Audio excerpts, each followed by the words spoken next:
Yeah, well, there are lots of things that are coming out of the Nigerian state, but mostly the absurd. Mostly the absurd. But it doesn't have to be like that, and it never had to be like that, except for the fact that we just decided to go south. You know, just a manner of speaking. We decided to not do things the way we are supposed to do. I don't know. Some people have advanced the argument that Nigeria was not exactly mature, you know, to have that kind of nationhood journey. Okay, because at a point, some people will say, look, of those founding fathers of ours that we keep on adulating, were never really nationalists. They were regionalists. Okay? They were mostly regionalists. There was only a few people. Some people will mention the likes of Nnamdi Azikiwe as true nationalists. They will mention the likes of Aminu Kano as true nationalists. But when you talk about the Sadona, you talk about Obafemi Awolowo, they were regionalists. There is nothing wrong in being regionalists, okay? People would have to, first of all, solve the problems at home before they are able to solve the problems outside. So they say charity begins at home. No wonder. And I think it was very, very wise of someone like, given what we are seeing today, when it was reported that Nnamdi Azikiwe said, look, let us forget our differences and work together as one, you know. And Sadona Amadou Bello said, no, let us not forget our differences. Let us realize our differences and know how to work together. We should know our differences. We cannot forget our differences. And that was very, very insightful at the time. If we had continued at that level, understanding our differences and making room and accepting each other's differences, not tolerating. Tolerating is, I don't like you, I have nothing, but then I just have to be with you. That's being tolerant.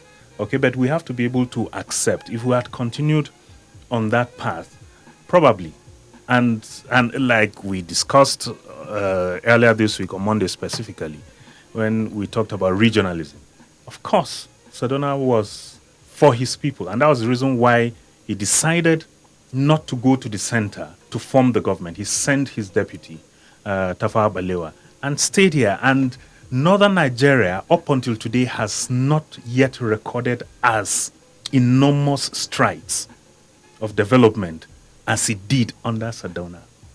Up until today, even with the breaking, with the partitioning of northern Nigeria into what we have today as 19 states. Okay? The same thing, the Southwest.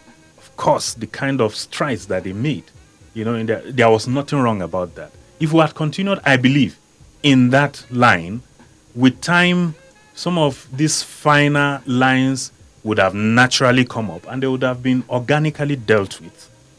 And then, of course, different regions would have sought out ways to cooperate with other regions in a symbiotic manner, and we would have moved further, you know, than we are today. But and really, upon reflection, I sit down and I think that we probably did not have to do away with the parliamentary system of government which we had. Now, the parliamentary system of government which we had, you know, I believe we'll be able to talk about it here. But then, with the Unification Decree of 1966 by Agu Ironsi, where he more or less abolished the different regions and centralized power, which costs, you know, no small amount of angst in the whole of the country, but especially in northern Nigeria. They continued like that. You know, it was a military government, and they wanted to make sure that power, they had control. They had control of everything happening, and it continued like that under Gowon, under Murtala Mohammed, and then Obasanjo. It is also easy to understand that to still, so to say, subterranean or remotely maintain that kind of hold on government, they opted for the presidential system of government, which is what we are using. That's in the 1979 Constitution, where you had a total separation of power between the legislature and the executive. So we have a president who is elected directly from amongst the population, not an indirect thing like we would have in the parliamentary system of government. Let me stay with the differences that you picked on. Again, at this point where we are in the life of Nigeria, have we in any way been able to realize our differences, understand our differences, and make it work for our own good? Because look at us, even as we are federating units, as we are today, so-called federating units, where we are today, the pace of development cannot be said to be at the same level. Understanding, what comes out in the world cannot be of the same level. Mm-hmm. And all the things that can make us... I don't understand what you mean by... I am saying the pace of development that we see, even what is presenting to us today, as coming from one region or the other, we see that development can be at different levels. I'm talking about, if you look at investments coming in, maybe it will be comfortable to have investments for those that are looking to that about what could be in the south.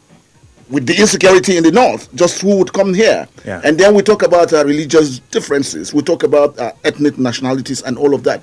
There's so much damage that it may be playing in the way we are today. Yeah, I mean, it has played a lot of damage, but it did not have to be like that.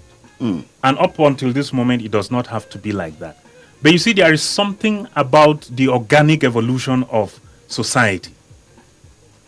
If we had continued with our journey from that first republic, without the truncation of, that was brought in by the military intervention, probably we would have, made a lot of strides.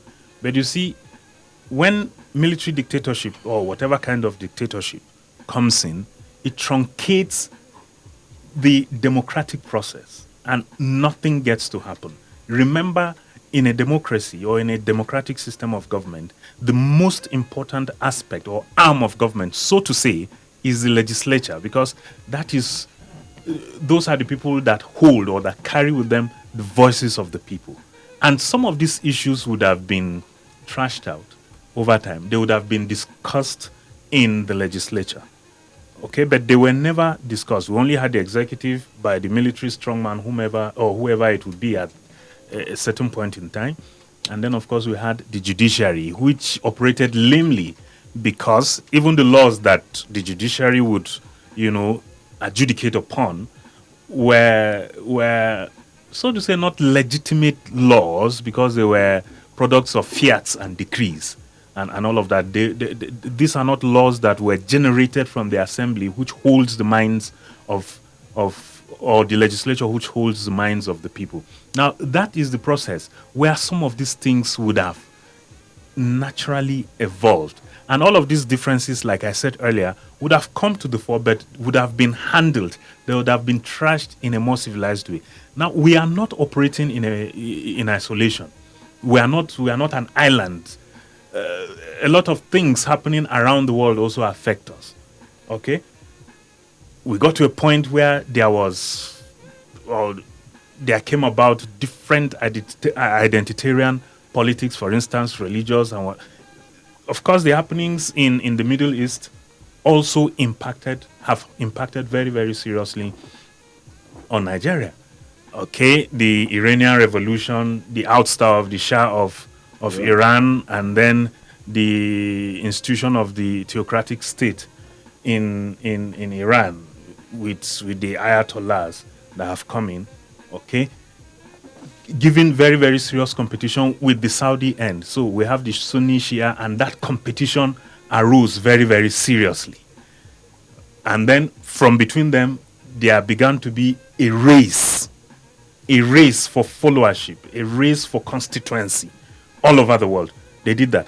And at about that time, in Nigeria, there was a rise in, vibrant, in-your-face Pentecostalism and all of that. And all of these things together, they happen all around the world, but they impact.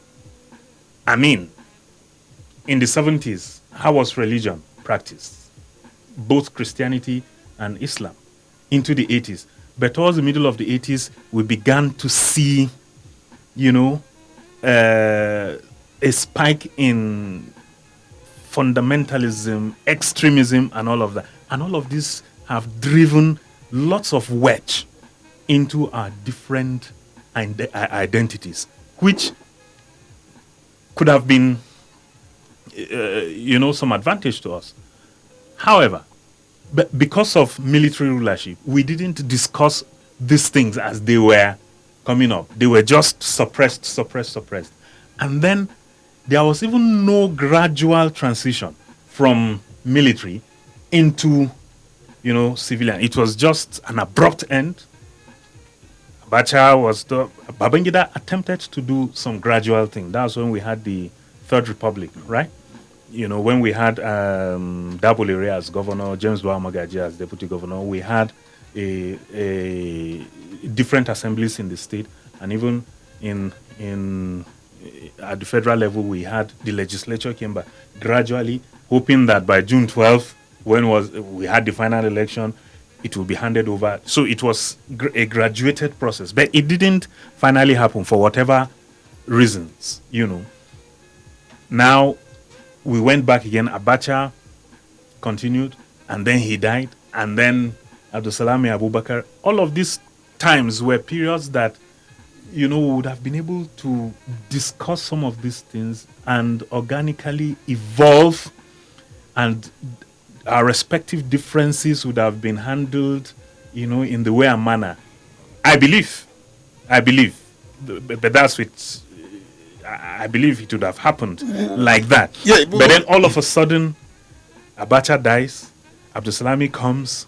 Within 9 months, he hands over to a democratically elected president, and we are where we are. And all of a sudden, everybody has this demand. Everybody has that demand. Everywhere, Sharia here, secession in Southwest, or restructuring different regions. Everybody was calling for different things at the same time. Which one would the government? And because of that, it made the handling of all of these differences, these fissures, very, very difficult. Well, again, quickly on that, with all that, playing out, all that is playing out now, leadership would be said to have a very important role to play in tying up all the loose ends. Yeah. But again, some people would say that benevolent dictatorship could probably have worked for Nigeria. Yes, it could. I mean, we saw how it worked in Ghana.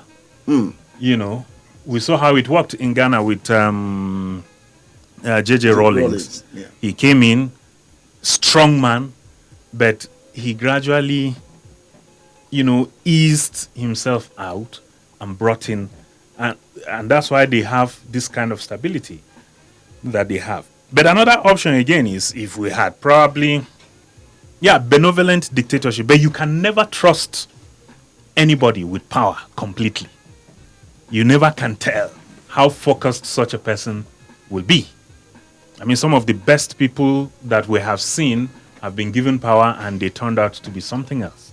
So nobody can say that. So it's better to rely on institutions, on structures, on systems that will be able to check people. So if we have, for instance, if we had a parliamentary system of government, in most cases, there is no term limit to any prime minister, or so to say.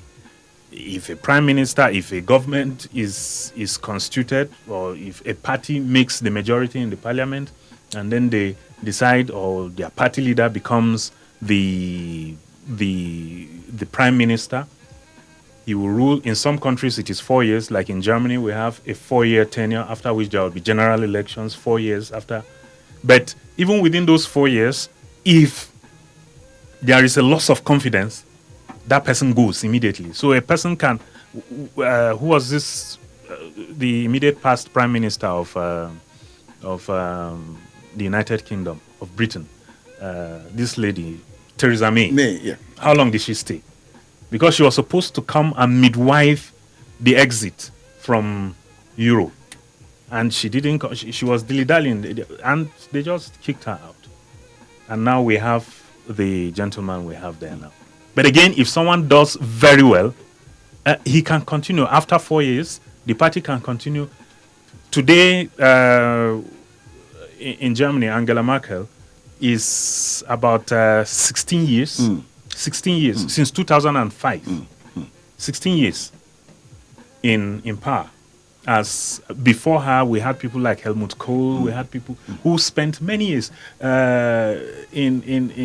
still in the United Kingdom. We had Margaret Thatcher, who stayed there for 12 years. Yes. I think 12 years. So she could have stayed here. And you see, many people do not know. We talk about Singapore, with whom we started, and we talk about Lee Kuan Yew. Okay, Lee Kuan Yew practically is the father of modern-day Singapore. When he came in, Singapore was probably even far behind Nigeria because no natural resources, even water they did not have. But he came and stabilized and made the place very, very attractive. And he was there from the 60s into the 80s or probably the 90s. Into the 90s, Lee Kuan Yew. He kept winning elections. But at any point, if he didn't do well, there would have been a vote of no confidence or his party would have lost in election. So while a parliamentary system of government is capable of instability, infightings in between amongst politicians can make it that you have one government in 6 months, another government in another 6 months, another government. Like, it's possible, yes. But again, once you have the right one and that carries the people along, what you are going to have is a long period during which a particular party and a leader that has good vision will be able to, consolidate on the gains and improve and improve and improve. Unlike this one that we have, where every 4 years we are having elections, and these elections are very, very acrimonious, and they leave us even more divided. Look, the best of democracies, the US, what are we seeing there today? They have continued to be more and more and more and more divided. Okay? The whole thing is that this presidential system of government that we are operating, in my own opinion, does not give us room for long-term planning, long-term vision, as against what, because even where you have parties that operate very, very well, with time those parties even wear out because they need to win the next election. But in the parliamentary system of government, indeed it's the party. Nobody, if Buhari were a prime minister, it's not everywhere in Nigeria that Buhari would have been voted. Buhari would have been voted from his constituency in Daura as a member of the National Assembly. And people would vote, and the party that makes, then they will go and decide and vote. And if things would continue, or if things, continue the way we have seen today, we will not have to wait for another 4 years, or to wait for a legislature that does not have the strength to be able to call and say, look, you can't continue because of this and whatever. Immediately, because members will know that from their constituencies, people will recall them, immediately they will just call the prime minister to order. And if it is a matter of passing a vote of no confidence, it is passed. And if it's depending on the provisions of the constitution, if it is for a fresh election to be conducted, it will be conducted. If it is for someone to take over without necessarily, that's how these things can work. So I personally, I am for restructuring the polity into a true federalist polity, number one. Number two, for revisiting our system of government, whether presidential or parliamentary. I support the parliamentary system of government because it will give us, I believe, the flexibility for what we want, and then the length of time. If we have something good and everybody is happy with it, then we have a government stay for long enough period of time to be able to consolidate on the gains. Program is Perspective this morning, and we're looking at a system of government and what would just can be said to be just about right for Nigeria today, and that's why we're putting in on the topic Think Nigeria, with all that is coming out of the Nigerian state. Some people say laughable situations and the absurdities in all of this, and where this could take Nigeria too. And again, to take it from Chinua Achebe's, there was a country. I'm just with that on our guest this morning, Zwao Yewandi, private media practitioner and public affairs analyst. We'll come back after this break, still with Nigeria. We'll be right back after this quick commercial break.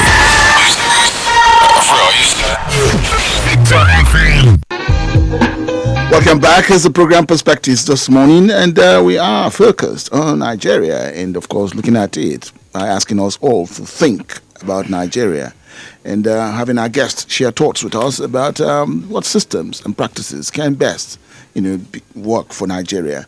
And we've been looking at it. So another thing that's coming out of all of this is we look at where we got this presidential system of government from, America.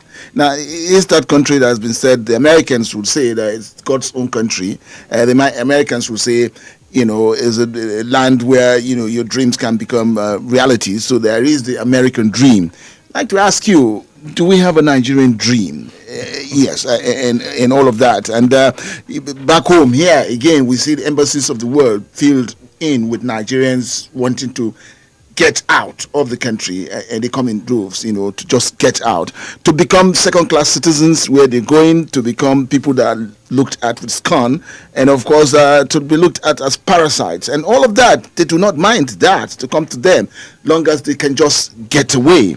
And then here we are, with all that we have, with all that we think we have, and yet people want to get out, and all the things that are just not working for us. Again, chief point of it would be about all of what you've been discussing about the parliamentary system of government and what it allows to happen. I'm looking at it again from this perspective of healthy rivalry that we had in the regions. Mm-hmm. For the Southwest today, they will forever be grateful to Awolowo. If anything, that key point of education that he gave to all has worked so well for them. And of course, the Premier of the North too, with all that he brought, there. And of course, we saw a lot of copying or, taking from what happened in this region and bringing it back to your region. And it worked. It worked.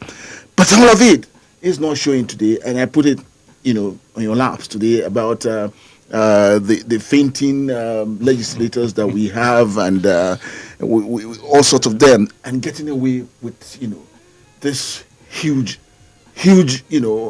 can be talked about, amount of the Nigerian monies, Commonwealth, and how this will keep us holding us together as a nation. Yeah, well, we cannot continue on this route and expect that we'll get anywhere meaningful. We just have to review our journey to see where we really want to be. You mentioned the American dream. The American dream is that you can come from wherever in this world to America and make it if you are sufficiently hardworking, if you are sufficiently focused, if you have the bronze that it takes, you will make it in America. And many people have proven it. Even Nigerians have proven it. They have gone to America. Nigeria is a single immigrant nation with the highest number per capita of people with PhD and intellectuals on a general note, or even university graduates, as they call it over there, college graduates. So it is possible. What it means is that in as much as the quality of people or the potential that is required for people to make it anywhere in the world, Nigeria has it. The only problem is the context, the environment within which to make it. So the whole and the way it stands, I will keep on saying the way it stands, government in Nigeria today is from top to bottom, not from bottom to top. So we have to see how we make it from bottom to top. Today, every state goes cap in hand to the federal government, expecting to get federal allocation and not doing anything. And a lot of our governors, a lot of our political office holders just go up there, collect what they want to collect, and come down here and share, not caring to develop, not caring to push their people. And in fact, they throw the crumbs on the ground for their people to rush and to scramble over, and just so that they keep their people. They don't even want their people to have the awareness to be able to stand up and do for themselves. If you go to the Southwest, you will see a lot of communities building community schools, community colleges. Communities will build schools for themselves. They will go farm, they will clear land, community labor, build schools and all that for their children, and then request of their government to send teachers, the workforce and all of that to them to teach their children. Up here in the North, it's not exactly so. Everybody just keeps waiting for what government will do. That's the engagement. And it is not totally unfounded. It is not totally unfounded. We've had this feudalist system of government in the North, very centralized. We have this Sarauta system of government where everything and everybody belongs to the Serki and later on the Emir. Everybody deferred to him. He did everything. In fact, I don't know how His Royal Highness Muhammad Sanusi II, I don't know how he referred himself, but I remember that before him, Ado Bayero referred to himself as Sankano, Mekanawa. He referred to himself as the owner of the people of Kano. And that's the kind of system that existed. So everything was on the laps of the Emir. He decided what he did. And the moment we moved into this system of government, that is how the relationship between the people and government has continued to be. But in some parts, if you begin to come a bit southerly, you see that there is some bit of problem. Whereas some people who did not have that kind of system of government, ancestral system of government, traditional system of government, they don't understand. So, for instance, if a governor comes and wants to just, bully them or say, do this, they'll say, no, let's talk. Because we're in this together. After all, we elected you. And it depends on where the governor is coming. If he also has the mindset that, look, I am the Alpha and the Omega, then I will do whatever, and they will be at loggerheads. So all of these things have to be considered. It has its pluses, especially when you are going to the polls to win elections in a presidential system of government as we have. You are assured, that kind of system assures you of your place. You are going to get the chunk votes, because the moment you tell people, go this way, everybody will go that way. You tell people, go the other, nobody will challenge you. But when it comes to delivering the goods for the people down there, the people don't get anything. It is what you decide to throw to them or at them that they will scramble for. And then they will wait for you like a waif, a missing dog that is depending on people on the roadside to feed it. It waits, it will look pleadingly. That's that's the kind of situation. So we want a system that will actively involve the people. That no one person, that you may be premier today, is not because I voted for you as a person. Yeah, even though because you are the leader of the party, therefore you will be but I'm voting somebody to go and vote you. Not that I'm voting for you directly. So I'm voting a party, and the party comes with a program. And therefore, government is brought even much closer to the people at the grassroots. Because the moment they make any kind of decision, anyhow, it is easy for them to feel the heat from their people at home. You didn't do what we expect you to do, so come back. But in this case, even when you tell a member of of any assembly come back home, the executive arm of government is still there. But here, if you pull here, vote of the government, wherever, will crumble. You get the dynamics. So for me, I believe that we really have to revisit this thing. Well, these are my opinions. Some people out there have different opinions. But there is nothing wrong for us, in discussing these things. Let people begin to, wherever we talk about beer parlor talks, even in beer parlors, let people begin to talk about these things. Where do we think we should go? Because, look, what we have today is not working for us. People are being killed. Within this week alone in Kaduna State, in the southern parts of Kaduna, people were killed. Not less than 30 to 35 lives were lost in Kaduna State. It cannot continue like that. Do you want to go to Birningwari axis? It's crazy. Do you want to go to Zamfara? Do you want to go to Katsina? You want to go to even parts of Kebbi, Sokoto? It's crazy. We cannot continue like that. So, and again, we're looking at this arrangement that we all have to wait for the top or the center to decide on how the security architecture is being handled. Then again, this is why we must be talking about this restructuring, that regions or states can begin to work on their security. Yes. We have to begin to talk about this thing, the whole architecture of government in the first place. This one, what we have today, is not giving us what we expect. So we have to begin to talk about it in the next few years. Where are we going to? And let us see where we can go to. Let us talk about and let us task our political leaders. I'm telling you, with the system we have, we don't really have political parties. Whom do we call APC today? 75% of those people who are in APC today were PDP members. So it is strange for anybody that calls himself APC to stand up and begin to insult PDP.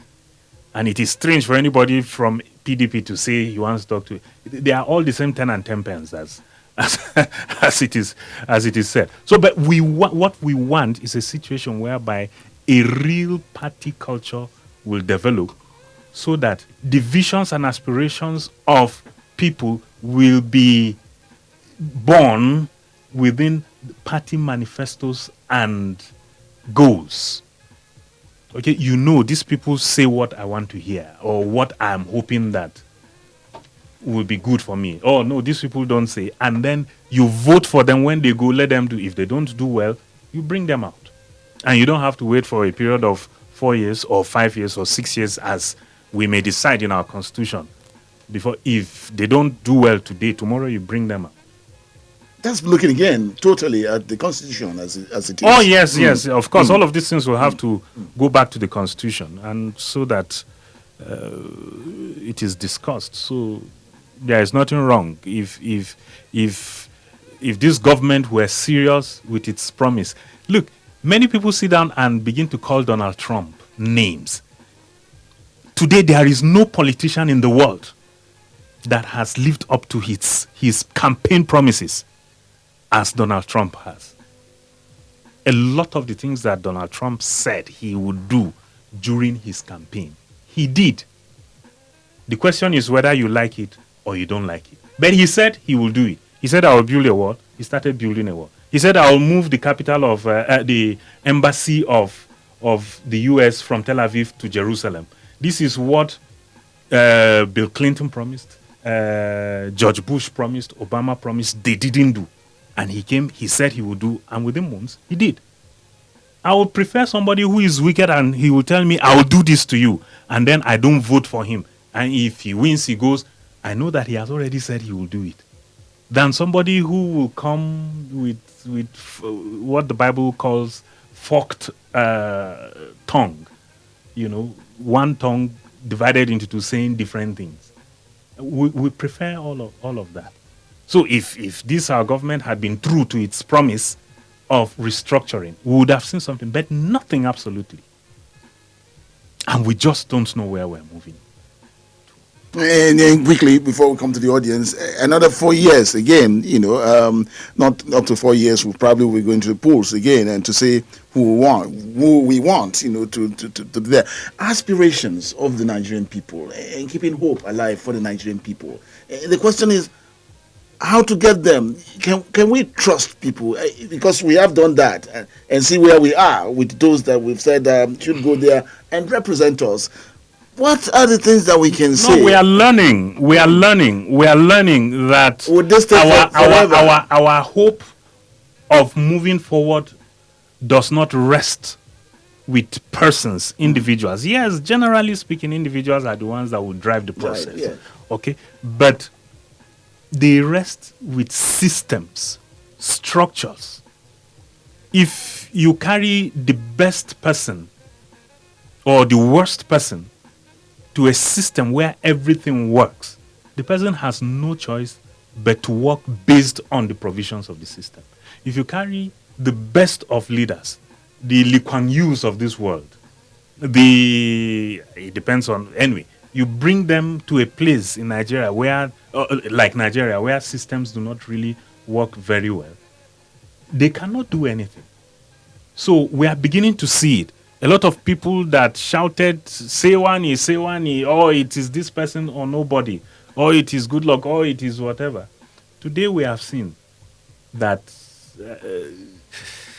we have not moved as far as we hope we will move. So it probably is not simply about the individual. It probably is not simply about it. That's what I keep saying. It is more to do with the space within which the individual operates. So is our space right, or it is toxic? If it is toxic, let us revisit. Is our space toxic here? Pardon? Is it toxic here, what we have, the space we have? Oh, yes. And that's why all of this it is. I believe it is. Because if it were right, even the worst person, if you bring, it won't be this bad. Okay, talk to us on these numbers on Perspectives this morning. 081 40,000 989, 081 40,000 989, or 070 87 800 989, 070 87 800 989. And we're just thinking about Nigeria and asking you to think Nigeria too. My guest on this program this morning is Zoawoye Wendy, a private media practitioner and a public affairs analyst. Hello, good morning. Hello, good morning, sir. Good morning. Good morning to my guest. Thank you. Good morning. My name is Mike Baba from Rodu. Mike, right? Yes, Mike Baba. Okay, Mike. Please, I want to start with the issue of leadership. Leadership is leading in the right way, the right direction, and at the right time, and so on and so forth. So, we've forgotten the ambition of the founding fathers of this project called Nigeria. A lot of our Nigerians are damn to self-centered. My problem is my problem. Any other person's problem is not my problem. And I differ partially in the accusation people are pointing to military. If the military is, how long will it take the Nigerians' intellect to right the wrongs? Or we keep apportioning blame to the military junta? So I think that's not the right thing. 80% of our leaders are self-centered. So we have to look into that. Okay. And do we continue to talk of the military? Talking of military past regime, day in, day out, without correcting the past. Okay, Mike. Finally, no matter the system we adopt, if our leaders don't fear God, if they don't put God first, things will still go without gravity. Okay, so what I'm saying, we must also do away with sacrifice. That will help us to move forward. Thank you. Mike Baba, thank you on that. Still with another call. Hello, good morning. Good morning. I'm Kure by name. Kure. Thank you. Yes. I just want to ask just one question or two. Why is it that any leader that came don't want anything in the structure? Because it seems to me that when we go on the structure, at least we have a little bit of sense of leadership. Because some people keep on blaming Obasanjo If Obasanjo cannot do it, any other leader can do it now, so that he will put his book, his mark in the book of Nigeria. Thank you for giving me this. Okay, great. Thank you on that. We'll take one more, and then we'll come to our guest. Hello, good morning. Hello, good morning, Mr. Tony. Good morning. I greet your guest. My name is Musa Bala. Musa Bala. Okay. Yes, your guests have spoken very well on the simple sentence that we cannot continue like this, which is very, very true. What is taking place in Nigeria is a shame on the entire elite and the entire population of Nigeria. All our problems are artificial. They are not under any natural problem. So it's a problem that with change of mindset, it means it can be solved. It has been revealed that it just needs 10 million to execute a contract of 700 million today in Nigeria. Not 70. 700 million, just need 10 million.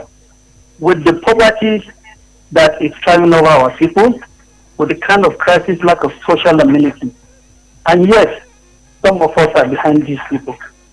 On the crisis, most especially in Southern Kaduna, I want to call on all the people of Southern Kaduna to not and have it at the back of their mind that every life matters. We should stop living in the past, where some people will have the determination that some people cannot live in an area. This crisis is about 40 years old now, which means it defies all solutions from previous government. So can we please sit down and sincerely talk and have way out? I have the confidence and believe that if the entire stakeholders in Southern Kaduna want peace will definitely prevail.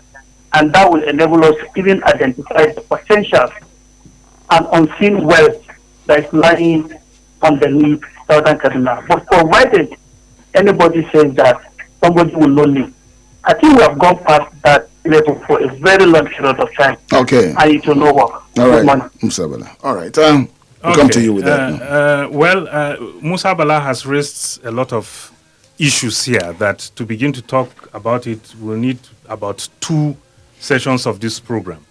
I don't know whether anybody has ever said that nobody should live anywhere in Kaduna State. I want us to be very, very careful and analytical about how we understand and approach these issues, okay? These similar kinds of killings are happening not just in Kaduna State, not just in Southern Kaduna, but also even in Birnungwari axis, in Katsina State, in whatever, this kind of nightly attacks. So is it because those people have decided that some certain kinds of people will not live in their places? I think that is an erroneous narrative, and I'm open to a conversation on that. Obviously, this is not a session that is going to afford us. Yes, there have been crises over time, more than 40 years, in fact, historical crises in Southern Kaduna that have continued to mutate into different ways. But we have a certain kind of wave that it has taken now that needs to be paid attention. And it didn't start with this government, okay? It didn't start with this government. It started even before this government, this recent wave of killings. It has happened in Benue State, in Nasarawa State, in other states of the Federation. So it's not because anybody said certain kinds of people should not live in certain areas. I don't agree with that, and I think I will very vehemently state that here for the record. That's number one. Number two, Kuri. Yes, Kuri. Number two. He talked about, he asked... running away from restructuring. Why people, well, nobody can say why our leaders have run away from restructuring. I don't know why, because I've never been on that seat. But it seems to me that the moment they get to that seat, they enjoy the kind of power that that seat, provides, okay, or that, that it provides. They don't want to lose that power. There is need for a certain level of political suicide by our leadership to say, no, we need to divest ourselves of powers and send, devolve powers down. So that's the only way we can achieve that. And then somebody mentioned something, I think Mike, we keep blaming military. Blaming military. Mike. Well, there is this saying that we should always ask ourselves, where did this rain start to beat me? Okay? Where did this rain start to beat me? Could I have gone elsewhere to seek refuge at that time? Okay, next time, how do I take? So that's why we need to mention some of these things. Whether we like it or not, military leadership in this country truncated our political evolution. Okay? You had people who are civil servants, and then they bring one young major or one young colonel, and he comes, he orders them and tells them, go and put this thing, monies, and just does everything by fiat. He does not care. And those days, these governors were not even from the states where they were governing. So a lot of things. And then some of these guys, the crooked ones were there, and the people that were doing that's the civil servants, that were doing their own for self-preservation and their future. You say, if somebody will just come and do these things anyhow, fine, let me also take care of myself. And before you know what is happening, a certain kind of culture is developed and then perpetrated. And to change cultures is one of the most difficult things to do. So yes, we should always mention where our problems started and then see how. So, thank you for coming on the program this morning. Thank you indeed, Tony. Right. Thank you for having me. And that would just be about the size of the program Perspectives this morning, looking at Nigeria and thinking about Nigeria and, trying to find solutions to making Nigeria work for it to be a better place for you and I. It's been Zwau Awandi, a private media practitioner and a public affairs analyst, sharing thoughts with us this morning. Morpheus, thank you for connecting us with the people. We'll come back with Perspectives on Monday. Have a wonderful weekend.